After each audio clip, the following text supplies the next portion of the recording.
Nak teruskan perkongsian di Malaysia hari ini berkenaan dengan bulan Ramadan ini, kewajipan untuk kita berpuasa tapi mungkin ada kelonggaran kepada mereka yang mengalami masalah kesihatan. Jadi untuk itu perkongsian ni kita bawakan tetamu di studio pada pagi ini iaitu Encik Muhammad Arif Abdul Rahman, Pegawai Dietetik Fakulti Perubatan dan Sains Kesihatan Universiti Putra Malaysia UPM. Assalamualaikum, selamat pagi. Waalaikumsalam. Yang pertama, terima kasih kerana sudi bersama dengan kami.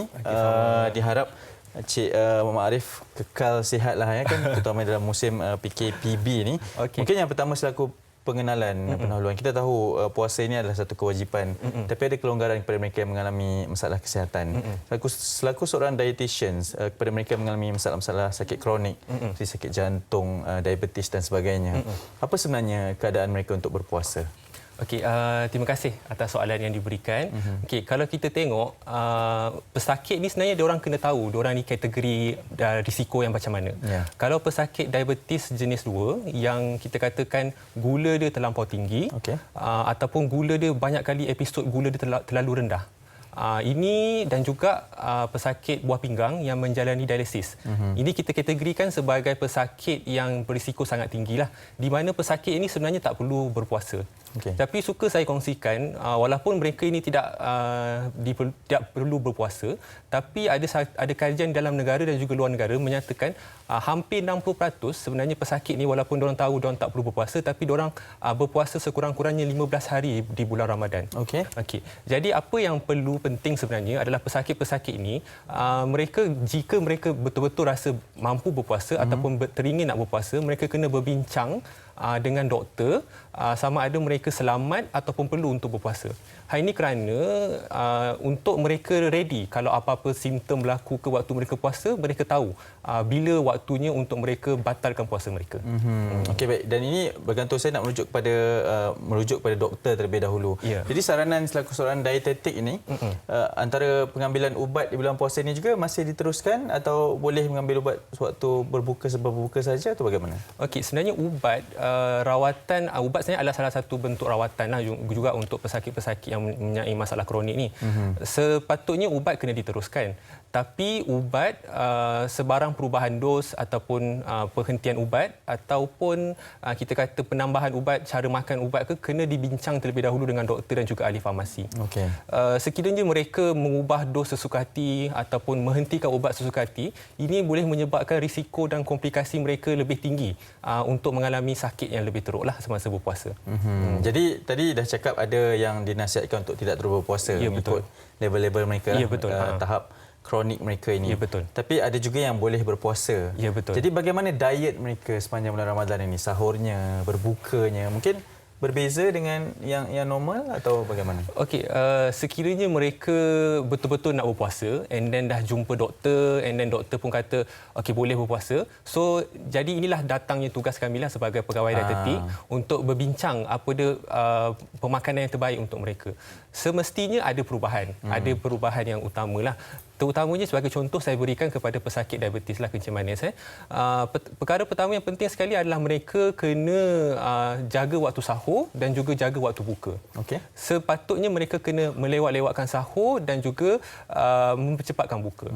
Sebab ada satu sunnah yang diberikan. Betul. Sebab ada kajian mengatakan sebenarnya orang pesakit kencing manis ni mereka lebih banyak berada di keadaan gula rendah sewaktu berpuasa disebabkan oleh mereka hanya mengambil satu kali waktu makan sahaja. Satu kali waktu makan ni biasanya adalah mereka ambil pada waktu berbuka puasa. Jadi mereka tinggalkan sahur, di mana sahur ni adalah penting untuk memberikan tenaga mereka secara keseluruhan. Sebab kat Malaysia ni kita lebih kurang berpuasa lebih kurang dari 13 hingga 14 jam. Jadi kalau mereka tinggalkan puasa, mereka lebih senang untuk berada di keadaan gula tu rendah, kita panggil hypo lah. Jadi bila keadaan itu dah berlaku, mereka memang sepatutnya untuk diperlukan untuk berbuka puasa dan membatalkan puasa mereka. Jadi kalau mereka mengambil sahur, sebenarnya sahur kalau kita kata untuk pesakit diabetes ni mereka tak boleh lari dari kita katakan mengambil karbohidrat. Karbohidrat ni dengan pesakit diabetes ni kita kata macam kawan, macam kata macam kawan tapi bagai aur dengan tebing. Aur tapi macam bread and butter diorang lah sepatutnya. Diorang kena tahu. Sebabnya karbohidrat inilah yang menyebabkan karbohidrat yang akan menyebabkan gula akan naik dan sebagainya lah. So boleh mereka ambil karbohidrat tapi jumlah dan jenis jenis tu yang mereka kena jaga. Okey, antara contohnya jumlah dan jenis tersebut. Okey, jumlah karbohidrat. Okey, karbohidrat contohnya macam nasi, roti, mi dan sebagainya. Kalau jumlah, kalau kita nak senang tahu, kita guna kita punya genggaman tangan kita. Okey, genggaman tangan kita ni kalau kita kata untuk setiap kali waktu makan macam sahur atau berbuka, maksimum 1 genggam hingga 2 genggam nasi saja.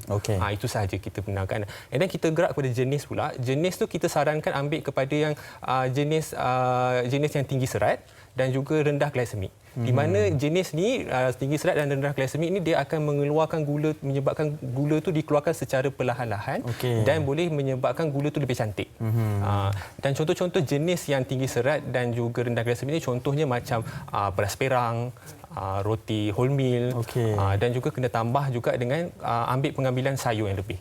Dia akan buatkan dia lebih kenyang sampai boleh bantu diorang kenyang, at least boleh bertahan berpuasa mereka lah. Macam tu. Okey, baik. Itu satu penerangan yang sangat baiklah sebab itu kalau nasi 1 ke 2 genggam. Ya, betul. Kalau roti? Kalau roti lebih kurang 1 genggam, dia maksimum dia sekali makan 2 keping roti macam tu. Baik. Ya, betul. Tapi yang penting adalah makan secara cukup sebab mungkin mereka ni berasa was-was ataupun kita yang tak tahu ni lah kan, ada ahli keluarga yang mengalami diabetes. Ya, betul. Dan kita cakap nanti takut tak cukup ni, sehari tak makan ni, makan lagi. Kalau berlebihan, apa pula kesannya? Okey, bila berlebihan ni yang kita katakan dia boleh jadi hyper. Hyper ni maksudnya gula dia terlebih tinggi. Okey, dia bila kita kata kenapa dia rasa tak cukup ataupun dia rasa macam saya tak kenyanglah makan ni, disebabkan oleh bila mereka tidak mengambil sayur. Sebab sayur ni dia punya kebaikan dia tinggi serat dan membuatkan kita lebih kenyang. So bila makanan kalau dia ambil roti lebih kurang 2 genggam macam tu sekali makan, and then dia lebihkan dengan sayur, dia boleh bantu untuk buat dia kenyang. Dia macam tu. Bila dia rasa tak kenyang tu sebab dia tak incorporatekan sayur dalam makanan dia. Betul lah tu, 2-3 keping roti je. Ya, betul. Kalau roti kalau kita cicah air saja memang tak cukup. Kalau sahur biasanya orang roti nak simple dia cicah air. Patutnya roti kena ada letak timun dia, tomato dia untuk buat dia rasa lebih kenyang. Tambah lagi dengan protein juga.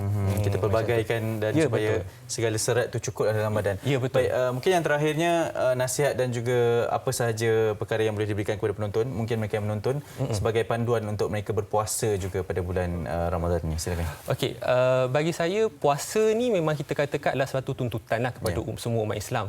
Tapi Islam pun ada memberikan rusah ataupun keringanan kepada setiap individu lah.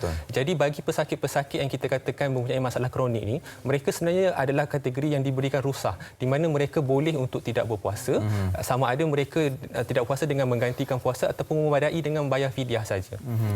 Jadi bagi saya, jika mereka betul-betul nak berpuasa, lihat kemampuan diri sendiri, adakah mereka mampu untuk berpuasa, dan pastikan berbincang terlebih dahulu dengan doktor dan juga pegawai detik ataupun ahli perubatan yang lain. Sebabnya kita nak pastikan mereka berpuasa dalam keadaan yang selamat.